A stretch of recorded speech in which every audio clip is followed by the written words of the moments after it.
pananagutin.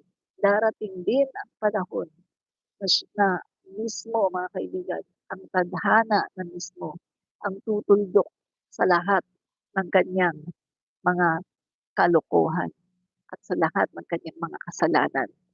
So, naniniwala ako mga kaibigan, darating din yan, no? So, wag lang tayong mainip dahil darating yan, malapit na, no? Yan. So, ano pa? The 19th Congress investigation in the House that exposed the corruption and the impunity of the administration of PRRD, the criminal activities of POGO operations, the drug syndicates, the onion, rice, and other agricultural smuggling perpetuated by powerful cartels, have given birth to the relentless, coordinated, and vicious smear campaign against Speaker Martin Romualdez. The trolls of these criminals elements have created a mob that systematically attack the Speaker instead of demanding the prosecution of those with whom substantial evidence of corruption have been discovered and presented. This is not to say that the Speaker is absolved from the responsibility over corruption allegations. His resignation to give way to an independent investigation has surely raised the bar among the public servants.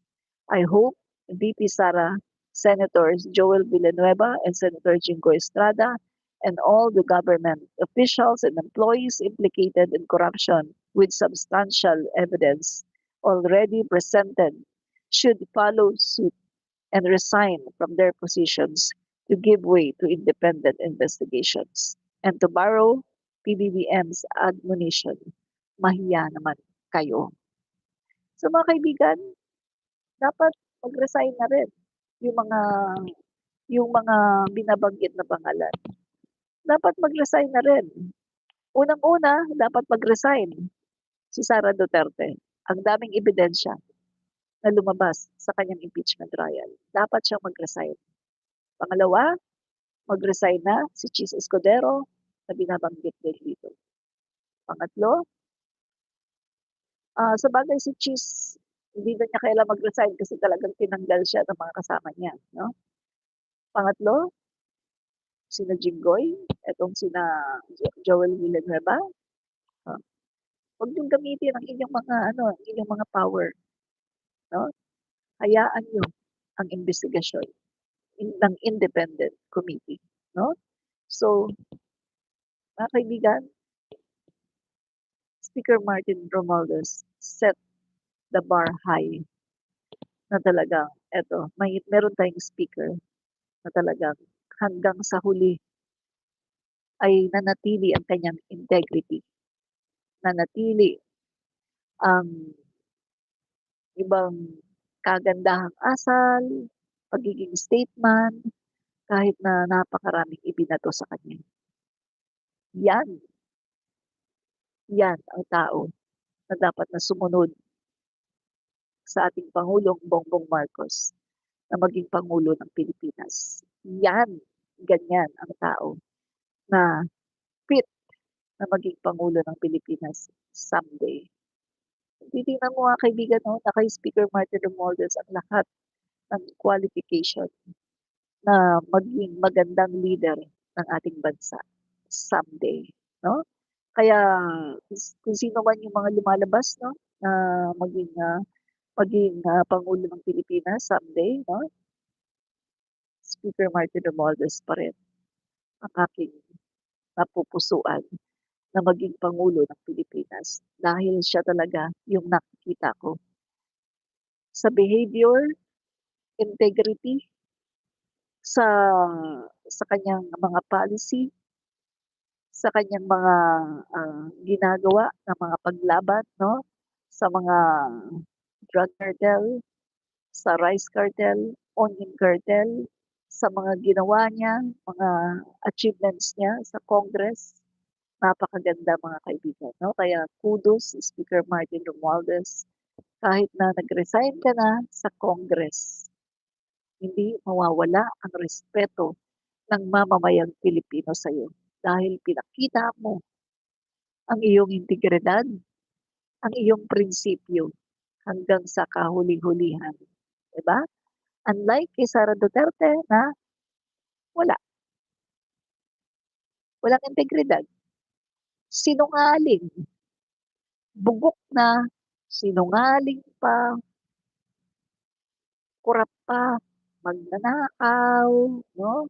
So hanggang kahuli-hulihan, mananatili siyang magnanakaw sa puso at sa isipan ng mga Pilipino, 'no, mga kaibigan. Dahil magnanakaw naman talaga siya, eh. Totoo naman talaga na magnanakaw siya, eh, kasi kung hindi siya magnanakaw, hindi siya matatakot sa trial, 'di ba? Yun ang palatandaan mga kaibigan, tandaan niyo guys, ang palatandaan ng taong magnanakaw, takot humarap sa trial. Simple lang mga kaibigan, palatandaan ng taong magnanakaw, takot humarap sa trial. Yan ang totoo. At yan ay si Sara Duterte, takot humarap sa trial dahil siya ay magnanakaw. Ganun lang kasimple guys, 'no? Wala tayong ano dito, walang walang sugarcoating, 'no? Si Sara Duterte ay proven na magnanakaw. Proven na po na magnanakaw siya. Bakit? Bakit ko nasabing proven na magnanakaw siya? Kasi lahat ng ginawa niya, para makaiwas sa trial, 'di ba? Kasi sino ba yung takot sa trial? 'Di ba yung guilty? Kasi kung hindi siya guilty, hindi siya takot. Pero takot siya sa trial kasi nga magnanakaw siya, guilty siya, magnanakaw.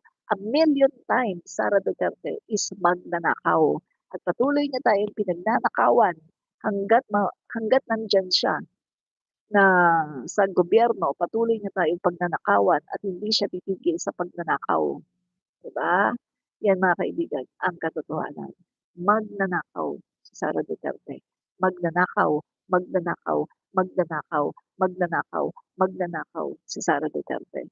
Nasa isipan, nakatatak na sa isipan at puso ng mamamayang Pilipino na si Sara Duterte ay magnanakaw, magnanakaw, magnanakaw, magnanakaw, magnanakaw, kawatan, kawatan, kawatan, kawatan, Sara Duterte, kawatan, 'di ba? 'Di ba guys? Mga kaibigan, share niyo rin sa inyong ano, timeline yung ating live para maraming makapanood 'no, at malaman ng mga kababayan natin na si Sara Duterte ay magnanakaw 'no. Nakatatak na sa puso at isipan ng mga Pilipino na si Sara Duterte ay magnanakaw, 'di ba?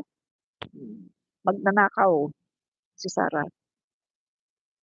Sara, Sara magnanakaw, Sara, Sara magnanakaw, Sara Duterte magnanakaw, Sara, Sara magnanakaw. Oh, 'di ba? Magnanakaw, magnanakaw si Sara.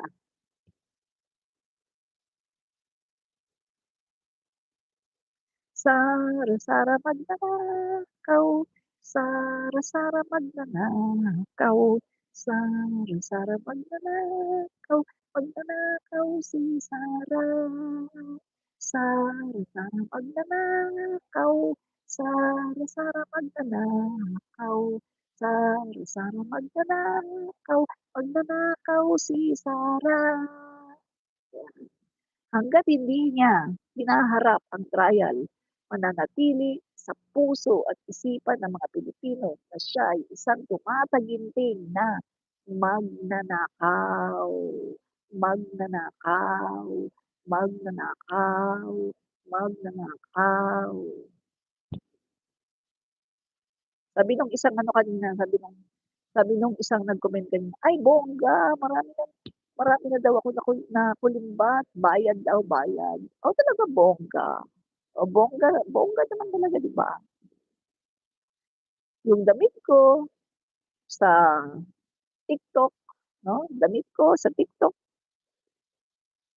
175. Ah, yung earrings ko, 200, 'di ba?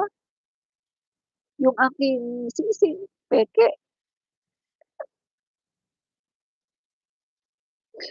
Ito ay mga tinatawag na, ah, may tawag dito, eh, ah, eh,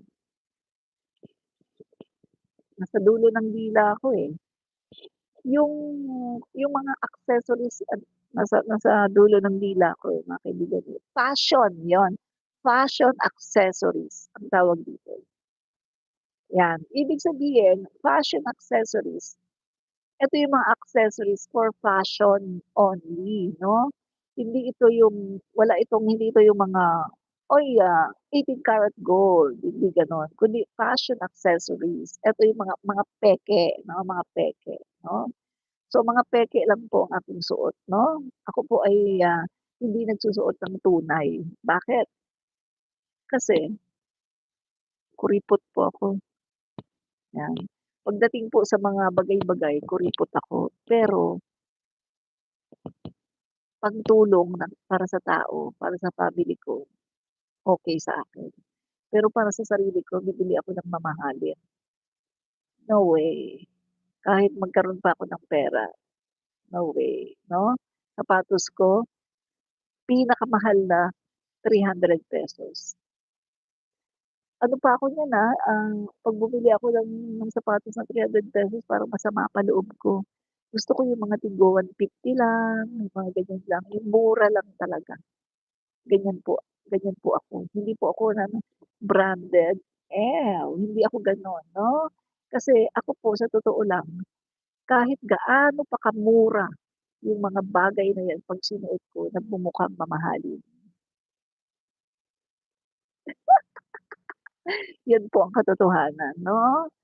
Kahit na mura pa yan, kahit na galing pa yan sa ukay-ukay, 'pag sinuot ko yan nagmumukhang mamahalin. Kaya hindi ko na kailangan mag-ano, magsuot ng mga branded, 'no, kasi 'pag sinuot ko yan nagmumukhang mamahalin at nagmumukhang mayaman.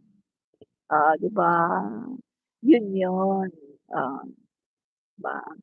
So, tuloy na tayo mga kaibigan, 'no, tuloy na tayo. So so yun po mga kaibigan, 'no, kung inaakala ng mga DDS na maganda ang nangyari dahil nag-resign itong si Speaker Martin Romualdez. Well, you're all wrong. Bakit? Dahil sa pagre-resign na ito ni Speaker Martin Romualdez ay haharapin niya lahat ng mga investigasyon, lahat ng mga aligasyon patungkol sa kanya at malilinis niya ang kanyang pangalan. At 'pag dumating ang panahon na siya ay tatakbo muli sa pulitika, wala na siyang bagahe, wala na siyang baggage, malinis na ang kanyang pangalan. Ah, 'Di ba? Pero yung Sara Duterte niya, mananatili sa isipan, uulit-ulitin ko, mananatili sa isipan at puso ng mga Pilipino na ang Vice President niyo ay isang kawat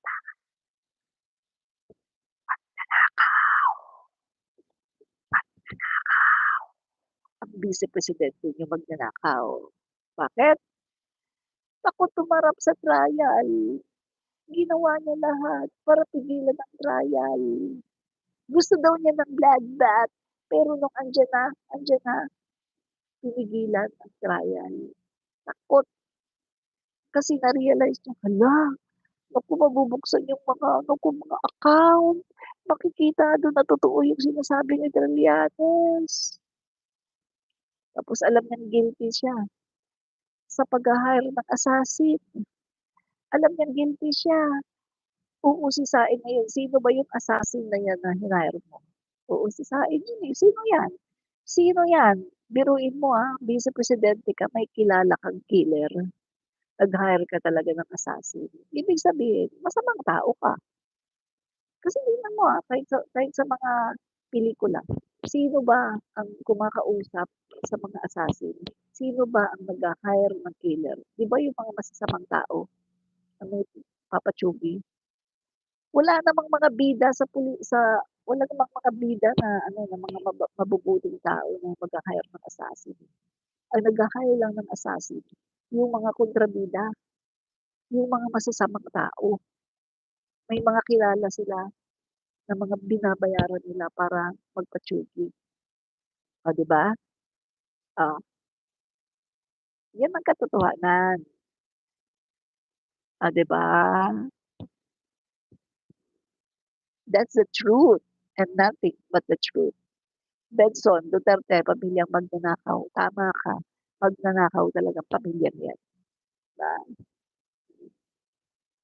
Okey. Sara-sara magnanakaw, sara-sara magnanakaw.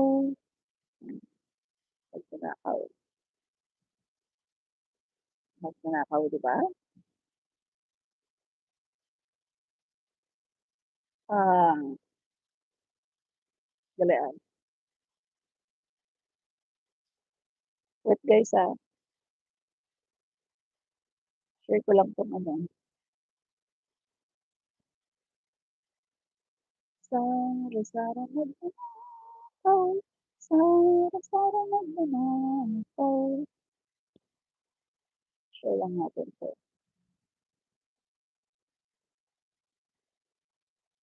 'yan.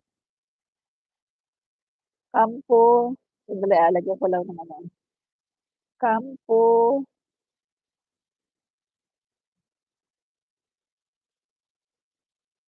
wait guys, kampo ni VP Sara, walang karapatan mag-kwestiyon, mag-kwestiyon tungkol tungkol sa korapsyon, sa mga korapsyon, korapsyon na nangyayari, nangyayari, nangyayari ngayon, 'yan. So, okey na guys 'no? So, tuloy na po tayo, yan, tuloy na tayo.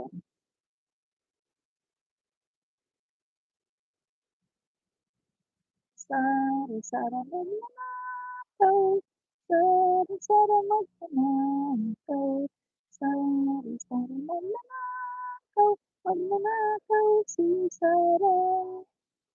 Yan,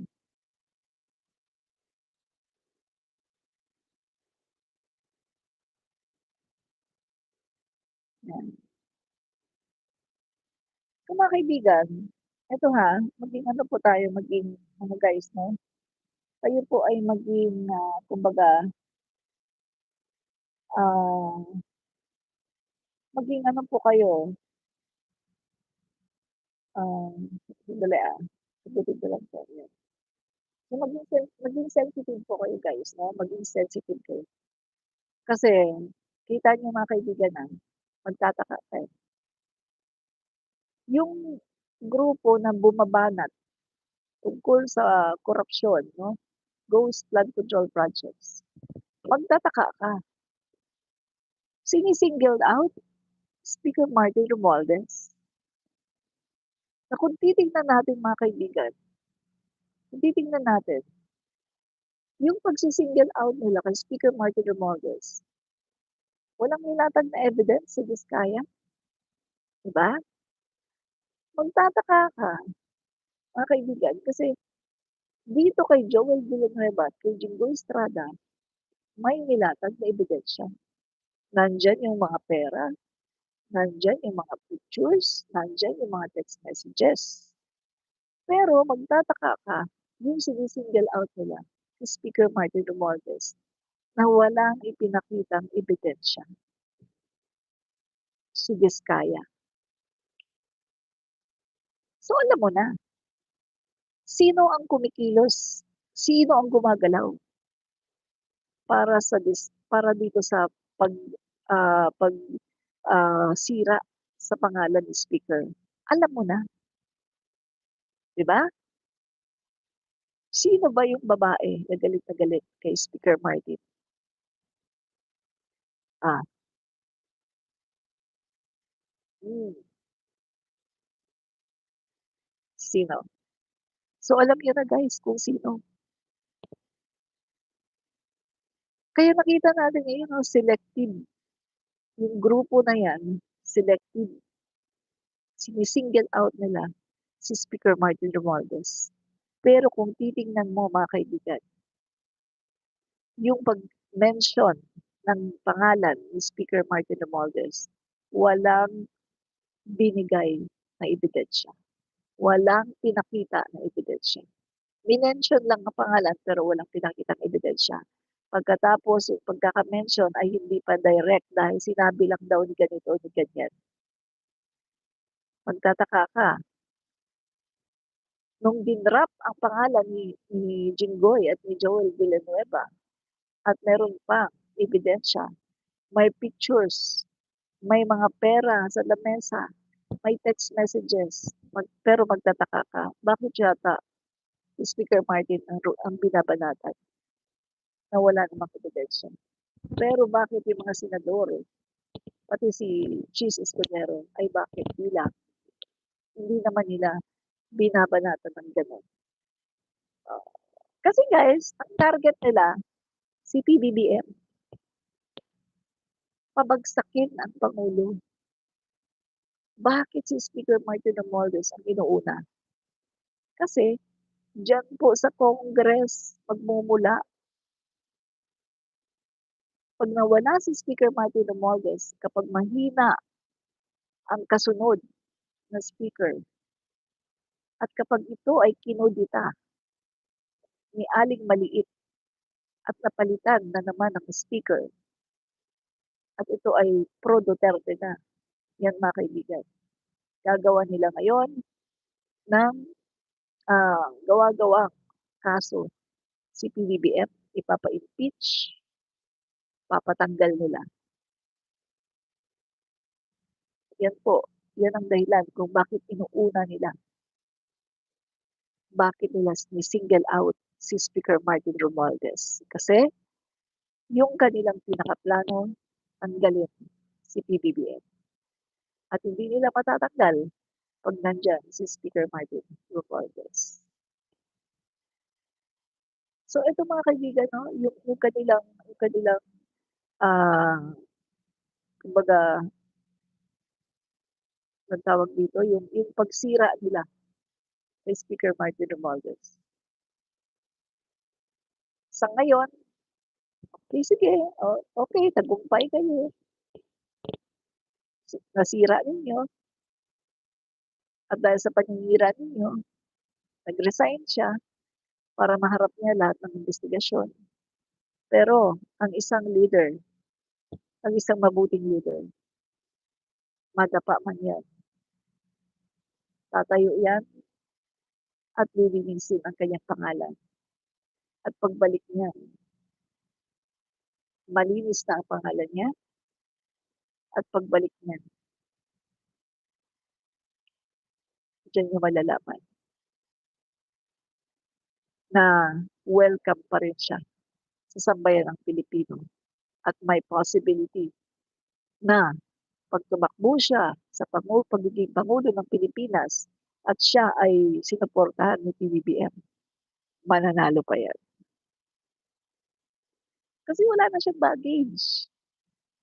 Kasi luminis ng pangalan niya dahil nalinis na niya, dahil nag-ano siya, nag-undergo siya sa lahat ng trial. 'Di ba? Make sense? Pero si Sara Duterte, mananatili siyang magnanakaw sa isipan at sa puso ng mga Pilipino dahil ayaw niya ng investigasyon, ayaw niya ng trial. Kaya mananatili siyang magnanakaw sa isip at sa puso ng mga Pilipino. Si Sara Duterte ay magnanakaw. At ang mga magnanakaw ay hindi pwedeng mahalal sa kahit anong pwesto. Si Sara Duterte ay magnanakaw. Tanggapin niyo na, mga DDS. tanggapin niyo na ng buong puso na si Sara Duterte ay magnanakaw. Dahil kung hindi siya magnanakaw, hindi siya iiwas sa trial. Bakit siya umiiwas sa trial? Dahil magnanakaw siya. Gano'n lang 'yan guys, eh. Sino ba ang takot sa trial? Yung guilty, yung may kasalanan, yung mga